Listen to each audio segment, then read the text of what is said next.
Thank you, thank you. Kwento din ang experience mo.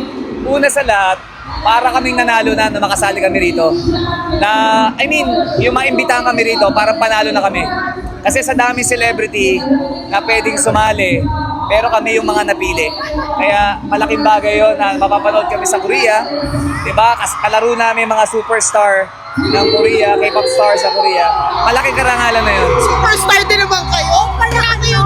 Grabe yung tili Well, yeah, sobrang, alam mo kung sino talaga yung panalo rito. Yung mga taong nanood ngayon, sobrang nakakagulat yung sigawan, yung pag-cheer sa bawat team. And nagulat din kami kasi alalaki pa ng kalaban namin.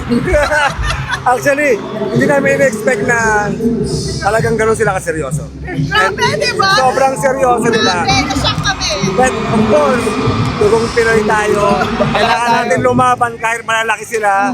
And with the help of Coach Butching, talagang Congrats. ginawa niya yung lahat, yung pagbalance sa team para makahabol. Grabe. Pero gusto ko rin dagdag yung dedication ng team. Oo. Kasi sobrang ang hirap mabuo ng schedule eh. Oo. Parang natutuwa ako kasi kahit hindi kami nakakapag-practice, siguro 3 beses. Yung pinakitang game naman, di ba, hindi tayo nagpahuli. Di ba? Maganda.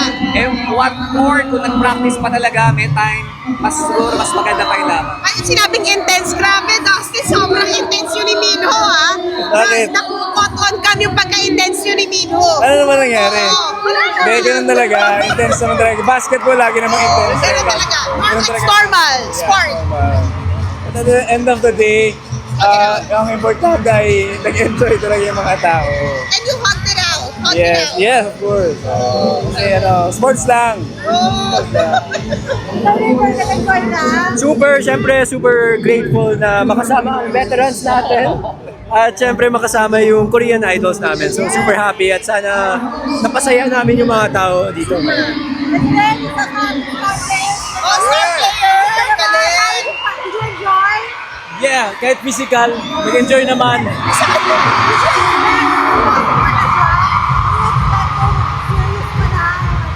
Expecting to have fun, pero nag-have fun naman tayo, so okay yun. Parang akala ko si Iba pinapanood ko yung Grabe, ganunan, grabe. eh. Pero yun nga, basta ako, masaya kami, nakatutong kami dito at maraming salamat sa suporta ng mga tao. Siyempre, takot kami una dahil may sisigaw pa sa amin kasi talagang hindi, totoo lang. Nakita mo naman yung pagpasok ng mga K-pop stars, sobra talaga. Pero andun din talagang yung mga Pinoy talaga siyempre hindi tayo papaiwan. Amen. Oh. Thank you! Thank you! Thank you! Galing ng mga shoot mo, ah. Yes, shooter ako. Oo, shooter ka talaga. Parang dalawa, parang... What can you say about the exhibition game, about the friendly game with the South Korea? Well, first of all, it was a pleasure, syempre, playing with that level, yung mga Koreano, and syempre, mga artista sila, diba? So actually, nung start, nahihiya akong dumikit Pakita sa mo, kanila. meron ka. Dumikit sa kanila, ganyan, diba? Actually, to my surprise, it was a very, very physical game. Akala ko, like, medyo pakit-pakit lang kami. Oh, But pero actually, hindi. seryoso. They were, Di ba? yeah. Nakita nga namin yung mga reaction nyo. Di ba? May mga napikon. Pero at the end, you hugged it out. That's what- Yeah, I mean, they were super serious. Kaya kami naman parang, okay, collectively as a team, kailangan natin na maging seryoso din. Oo, nakakatuwa yung game. Ang galing mo, ah! Oo, ang galing mo pala. Sakto lang. We trained twice lang eh.